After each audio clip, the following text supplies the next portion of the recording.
Full spoiler One Piece chapter 991 akhirnya muncul, meski tanpa peak spoiler seperti biasanya. It's okay lah. Kami ucapkan terima kasih banyak kepada Redon dan Arlong Park Forum. One Piece chapter 991 diberi judul Tolong Biarkan Kami Mati. Di cover story, Von memeluk Lola dan Chippon untuk pertama kalinya dalam 26 tahun terakhir. Happy ending juga ternyata.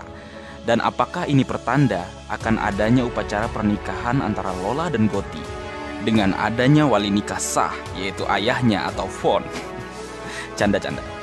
Masuk ke cerita. Distrek memikirkan percakapannya dengan Koby. Koby mengatakan kepadanya bahwa Monkey D. Luffy memiliki kekuatan untuk menarik orang lain.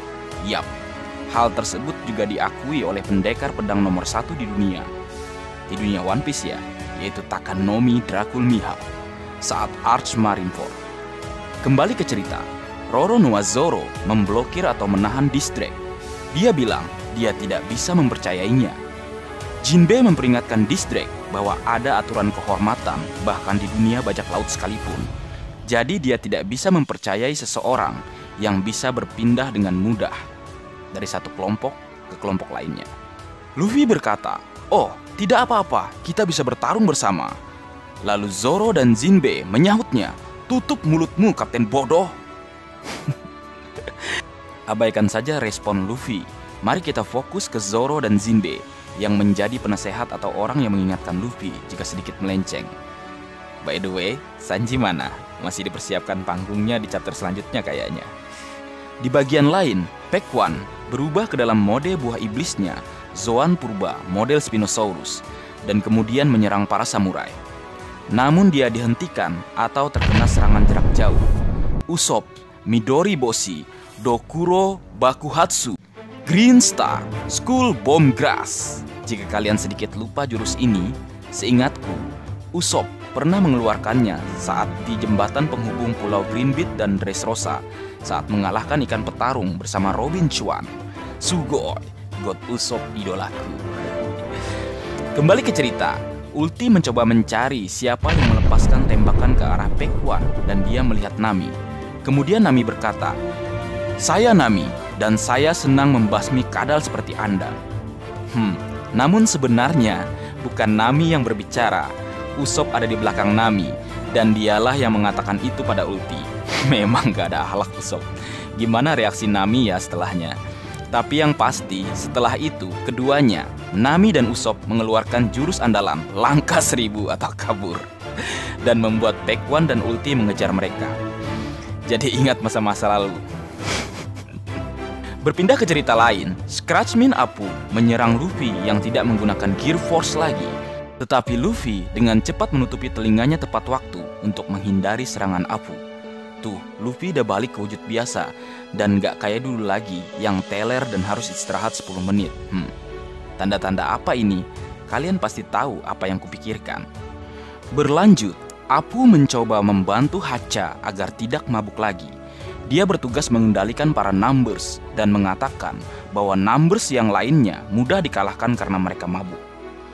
Hacha melihat Franky dan mengira dia mainan. Jinbe menyuruh Franky untuk memancing Hacha keluar agar membantu para samurai yang sedang diserang Hacha. Scratchmin Apu mencoba memanggil Numbers lain, tetapi Distrek dan Zoro menyerangnya bersamaan. Apu bertanya pada Distrek apakah dia bersama kelompok bajak laut lemah ini sekarang. Mendengar itu, Zoro marah. Distrek juga selalu tidak menyukai Apu. Jadi Roronoa Zoro dan Distrek memutuskan untuk bersama-sama mengalahkan Scratchmin Apu. Namun, Queen muncul dan menembak mereka semua dengan senapan mesinnya. Distrek tampak kaget saat menyadari peluru jenis apa yang digunakan oleh Queen.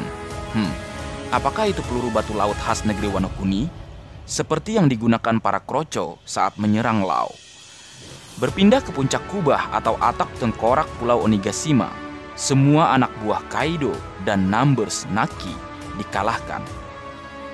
Jack terlempar ke tanah dengan luka berat, dengan salah satu taringnya patah. Namun ia juga berhasil mengalahkan sebagian besar Sulong Mings. Kaido harus turun tangan karena Jack akan dibunuh. Jack berkata pada Kaido, "Maaf." Lalu Kaido menjawabnya, "Jack, kamu tidak lemah, mereka yang terlalu kuat."